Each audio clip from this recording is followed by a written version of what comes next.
'n sosiale media gebruiker wat hom by die EFF-party skaar, wil wit mans ook teen 30 Junie uit die land hê. En Suid-Afrika se toerisme floreer in Mei maand.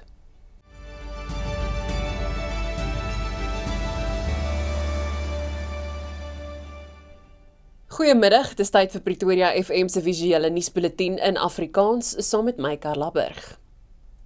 'n Sosiale media video doen die ronde waarin 'n beweerde voormalige leier van die EFF se militêre vleuel Solomosi the Revolutionary sê dat alle wit mans ook die land voor 30 Junie moet verlaat.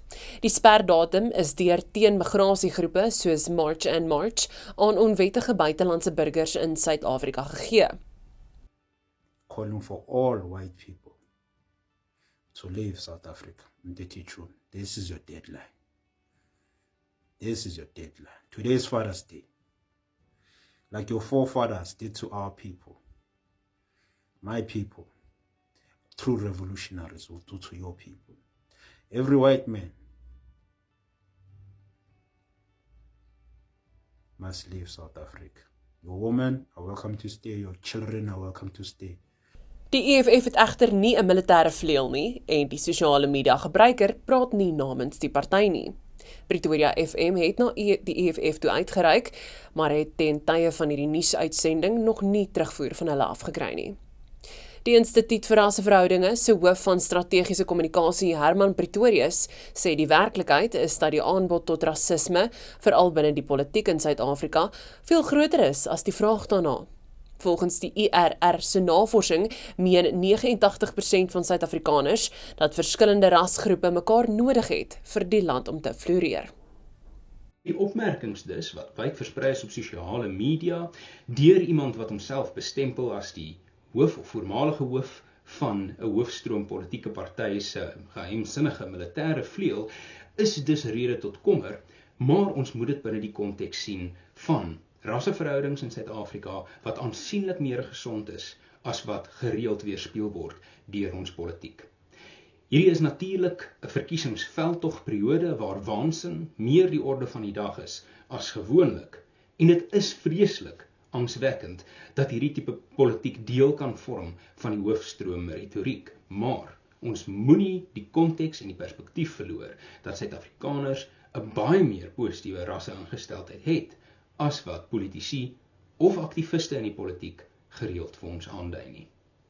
Die eThekwini Metro het intussen aan March and March die groenlig gegee vir aanstaande Dinsdag se teen-immigrasiebetogings in Durban in KwaZulu-Natal, nadat die beweging beweer het dat die Metro sy aansoek om te mag betoog afgekeur het.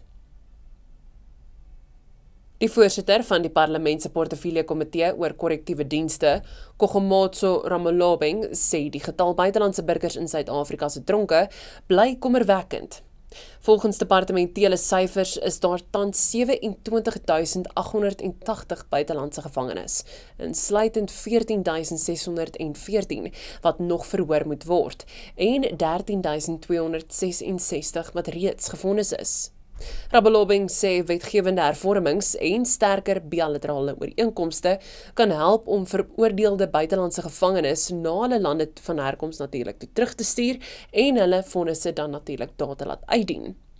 Sy sê Suid-Afrika het onlangs 'n ooreenkoms met Botswana onderteken wat die uitruil van gevangenes moontlik maak, maar verdere wysings aan die wetgewing is nog nodig.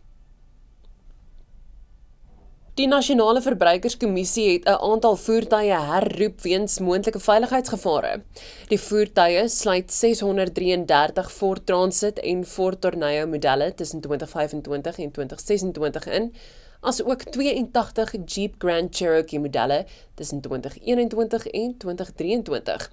Volgens die kommissie is die herroeping van die Ford modelle weens 'n fout wat kan veroorsaak dat die ruitveers se werking geleidelik verswak of skielik heeltemal ophou werk. Die kommissie sê dat daar 'n moontlikheid is dat die agterste spiraalveer van die Jeep Grand Cherokee modelle nie korrek geïnstalleer is nie. Die Verbruikerskommissie vra eienaars van die modelle om hulle naaste handelaar te besoek vir inspeksie en herstelwerk.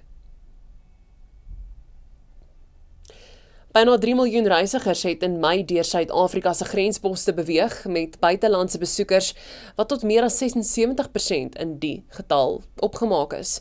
Statistiek Suid-Afrika sê internasionale aankomste en vertrekke is hoër as 'n jaar gelede, wat op 'n veerkragtige toerisme sektor dui.